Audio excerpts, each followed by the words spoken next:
اور اس نے بنا کے لیا ہے، یہ حساب لینے کی ڈیوٹی اللہ کی ہے، نہ ہم نے دیا ہے نہ حساب ہمارے۔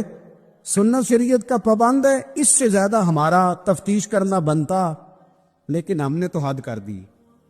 ہم تو وہاں تک چلے گئے جہاں ہماری ذمہ داری خدا را سب سے پہلے سوچ۔ حضرت بایزید بستامی رحمت اللہ تعالیٰ علیہ کی بات لکھی آپ نے، فرماتے ہیں کہ وہ ایک دن بستام کے بازار سے گزر رہے تھے تو لوگ، رمضان کا مہینہ تھا تو لوگ اپنی دکانوں سے اٹھ کے آنے لگے، اپنا کاروبار چھوڑ کے ملنے لگے۔ تو حضرت بایزید فرماتے ہیں کہ میرے دل میں خیال آیا، بادشاہ بھی آئے تو کوئی دکان نہیں چھوڑتا، کتنا میرا مقام ہے، کتنا میرا درجہ ہے کہ لوگ آ رہے ہیں۔ فرماتے ہیں شیطان نے میرے نفس کو بڑا کر دی، میں نے رمضان کے مہینے میں ایک کھجور اٹھائی، ریڑھی سے منہ میں رکھ لی، کھائی بھی نہیں، رکھ لی۔ لوگ کہنے لگے دفع کرو، یہ بھی کو بلی ہے، روزہ ہی نہیں رکھا ہوا۔ فرماتے ہیں لوگوں نے مجھے برا کہا، میں دنیا سے ٹوٹ گیا پر میرا اپنے رب سے رشتہ مضبوط ہو گیا۔ میں اس دن جا کے رویا اس کی بارگاہ میں۔ تو یہ جو ہے نا تعریف کا چکر، شیخ سعدی فرمایا کرتے تھے لکڑی کو گھن کھاتی ہے اور بڑے لوگوں کو تعریف کھا جاتی ہے۔ بڑے لوگ جو تھے نا پرانے بادشاہ، انہوں نے قصیدے پڑھنے کے لیے شاعر رکھے ہوئے تھے، چودھری، سردار، رئیس، سیٹھ، ان لوگوں کو کون سی چیز خراب کرتی ہے؟ وہ لوگ آگے گزر جاتے ہیں جو ان کو چودھری کہہ کے سلوٹ کرتے ہیں، چودھری صاحب پیچھے رہ جاتے ہیں۔ وہ تو بنا کے چلا گیا، اسے کام نکال کے چلا گیا۔ تو کبھی بھی زندگی میں تعریف کی خواہش پیدا نہ کریں، اور صوفی تو تعریف کراتا ہی نہیں، درویش تو تعریف کراتا ہی نہیں۔ وہ کہتا ہے مجھے بندوں کی تعریف سے کیا غرض، میں نے تو وہ والی تعریف کرنی ہے جو میرا رب میری کرے گا۔ آخرت کی طرف توجہ، تو تعریف پر غور نہ کریں، تعریف کی خواہش نہ کریں، لیکن ایک بات ضرور دل میں پیدا کریں، یہ ضرور سوچیں کہ اچھے بندے اور مخلص لوگ، شریف لوگ آپ کے بارے میں رائے کیا رکھتے ہیں، یہ ذہن ضرور بنائیں۔ مخلص جو آپ سے مخلص ہے، مخلص لوگ، اچھے لوگ، شریف لوگ آپ کے بارے میں کیا رائے رکھتے، اس رائے کا خیال رکھنا بھی دین کا حصہ ہے۔ حضرت عمر فاروق رضی اللہ تعالیٰ عنہ فرماتے میں کھڑا تھا، یہ بخاری شریف میں حدیث ہے، فرماتے میں کھڑا تھا نبی پاک صلی اللہ علیہ وسلم کی بارگاہ میں تو ایک جنازہ گزرا۔ جنازہ جو اٹھانے والے تھے نا، وہ کہہ رہے تھے کہ یہ بڑا ہی اچھا انسان تھا، اس نے غریبوں کی خدمت کی، دین کی نوکری کی، لوگوں سے پیار کیا، ماں باپ، بہن بھائی، رشتہ دار، ہر ایک کے لیے اس کا رویہ اچھا تھا۔ فرماتے ہیں نبی پاک صلی اللہ علیہ وسلم نے جنازہ اٹھانے والوں کی بات سن کے فرمایا واجبت، اس پر واجب ہو گئی۔ حضرت فاروق اعظم رضی اللہ تعالیٰ عنہ فرماتے ہیں تھوڑی دیر کے بعد ایک اور جنازہ گزرا، تو جنازہ اٹھانے والے کہہ رہے تھے بڑا شریر آدمی تھا، زبان کا برا، دھوکے باز، فراڈیا، بے ایمان، مال کھانے والا لوگوں کا، لوگ یہ باتیں کر رہے تھے۔ نبی پاک صلی اللہ علیہ وسلم نے فرمایا واجبات، اس پر بھی واجب ہو گئی۔ حضرت عمر کہتے ہیں جنازے گزر گئے دونوں، میں نے عرض کی یا رسول اللہ صلی اللہ علیہ وسلم، جس کو لوگ اچھے جملوں سے یاد کر رہے تھے اس پر بھی واجب ہو گئی، اور جس کو لوگ برے جملوں سے یاد کر رہے تھے اس پر بھی واجب ہو گئی۔ تو محبوب نے وہاں لفظ ارشاد، یہ بخاری کے لفظ ہے، فرمایا انتم شہداء اللہ فی الارض، فرمایا عمر تم لوگ زمین پر میرے اللہ کے گواہ ہو، تم لوگ، چونکہ اشارہ حضرت عمر کی طرف ہے تو اس سے مراد نیک لوگ، اس سے مراد پرہیزگار لوگ، اچھے لوگ۔ انتم شہداء اللہ فی الارض، تم لوگ زمین پر اللہ کی گواہ ہو۔ فرمایا جس کو جنازہ اٹھانے والے لوگوں نے کہا کہ یہ بندہ اچھا تھا، تو میں نے کہا واجبت، اس پر جنت واجب ہو گئی۔ اور جس کو جنازہ اٹھانے والے لوگوں نے کہا شریر تھا، برا تھا، نالائق تھا، تکلیف دیتا تھا، چونکہ تم زمین پر اللہ کے گواہ ہو، تو میں نے کہا واجبت، اس پر جہنم واجب ہوگی۔ اپنے مخلصین کے بارے میں ضرور یہ خیال کریں کہ ان کی آپ کے بارے میں رائے کیا ہے۔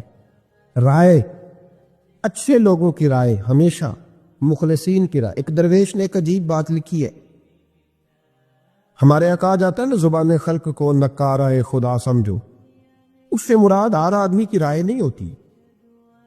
بہت سارے لوگ تو حسد میں آ کے بھی باتیں کرتے ہیں، ان کی رائے یہاں مقصود نہیں، مخلصین کی، خیر والے لوگوں، اچھے۔ اور کچھ لوگ تو ایسے ہوتے ہیں جن کی کسی کے بارے میں بھی رائے ٹھیک نہیں ہوتی، وہ جب بھی بات کرتے ہیں یا حسد کی بنیاد پہ کرتے ہیں یا بغض اور کینے کی، ان کی بات نہیں، لیکن باقی جو خیر والے لوگ، مثبت جو طبقہ ہے، جو اچھی سوچ کا حامل، وہ ہمیں پتہ ہوتا ہے کون سا بندہ کس طرح کا۔ ایک درویش کہتے ہیں کہ ایک دفعہ طوفان آ گیا ہماری بستی میں، تیز طوفان، تو ایک آدمی بہت بڑے درخت کے نیچے کھڑا تھا، تو ایک شخص نے اس کو کہا بھائی طوفان بڑا سخت آنے والا ہے، پتہ نہیں کیا بنے گا، گھر چلا جا۔ اس نے کہا میرا اللہ مجھے بچا لے گا۔ ایک اور بندہ دور سے دوڑا آیا، اس نے کہا بھائی تو شاید خیال نہیں کر پا رہا، طوفان آنے والا ہے بڑا سخت، بڑا سخت، بڑا تیز طوفان آنے والا ہے۔ ہاں تیز طوفان آئے گا، گھر چلا جا، بچ جائے گا۔ اس نے کہا میرا اللہ بچائے گا۔ پھر ایک تیسرا شخص آیا جو اس سے پیار کرتا تھا، اس نے بھی یہی جملے کہا گھر لوٹ جا، طوفان تیز ہے، تو بچ جائے گا ورنہ پتہ نہیں کیا بنے گا۔ تین لوگوں نے پیغام دیا، اس نے تیسرے کو بھی کہا میرا اللہ مجھے بچائے گا۔ اب ان لوگ تو چلے گئے، اچانک طوفان تیز آیا، درخت کا ایک بہت بڑا حصہ ٹوٹا، موٹی لکڑی ٹوٹی، اس کے سر پہ لگی، بندہ انتقال کر گیا۔ لوگ بحث کرنے لگے کہ اس کا تو یقین ہی بڑا کامل تھا، اس نے تو 3 دفعہ کہا تھا میرا اللہ مجھے بچائے گا، کہ مر کیسے گیا؟ تو وہ درویش اٹھے، وہ کہنے لگے وہ جو 3 پیغام اسے ملے تھے نا گھر چلے جا، وہ رب کی طرف سے ملے تھے۔ وہ جو 3 مخلصین نے اسے آ کے کہا تھا نا کہ بچ جا اس گلی سے، تو وہ بھی آواز قدرتی تھی، وہ بھی اسے اللہ دیکھے نا، رب کریم کوئی زمین پر اتر کر سامنے کھڑے ہو کر تو کلام نہیں نہ کرتا، وہ کسی نہ کسی رنگ میں، کسی نہ کسی انداز میں اپنے بندوں کو کسی نہ کسی وسیلے سے پیغام دیتا ہے نا۔ تو وہ 3 پیغام جو آئے تھے تو اسے اس نے کیوں نہیں نکارا ہے خدا سمجھا، وہ گھر کیوں نہیں گیا؟ جب تیرا مخلص تجھے روز پیغام دیتا ہے کہ تو بچ جا اس گلی سے، تو اگر نہیں نہ بچتا تو پھر تو آواز قدرت پر لبیک نہیں کہہ رہا۔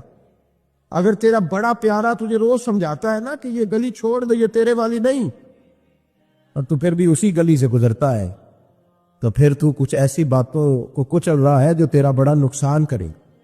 بھائی مخلصین جب بات کریں تو ان کی بات کا خیال رکھ، غور کیا کر تیرے مخلص تیرے بارے میں۔ حضرت عبداللہ ابن عمر، حضرت عمر کے بیٹے تھے،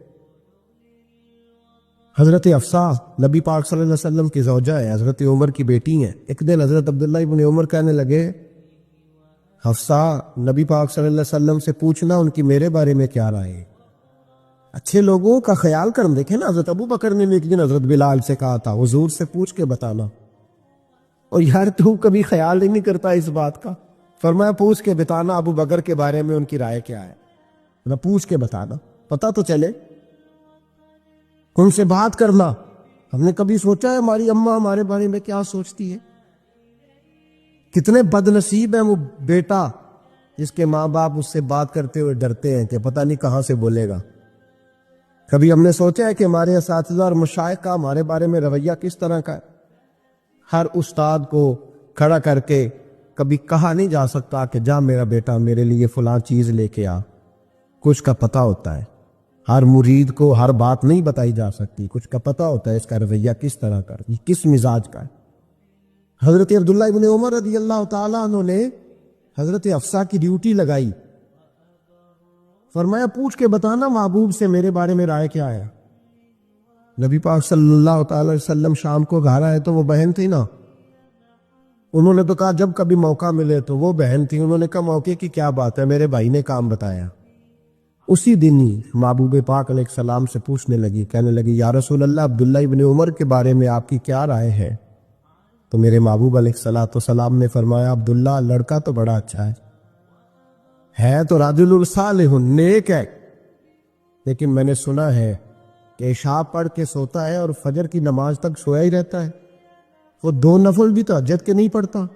فرمایا یہ اس کی کمزوری مجھے پسند نہیں، یہ اس کا انداز مجھے بھلا نہیں لگتا، یہ خامی ہے اس کہ عشاء کے بعد غافلوں کی طرح بستر پہ لیٹتا ہے اور پھر فجر تک لیٹا ہی رہتا ہے، اس کو چاہیے کچھ وقت اٹھ کے رب کی عبادت بھی کرے۔ حضرت حفصہ کہتی ہے میں نے کہا کہ بھائی محبوب کہتے ہیں بندہ تو بڑا اچھا ہے پر فجر تک غافلوں کی طرح سویا رہتا ہے۔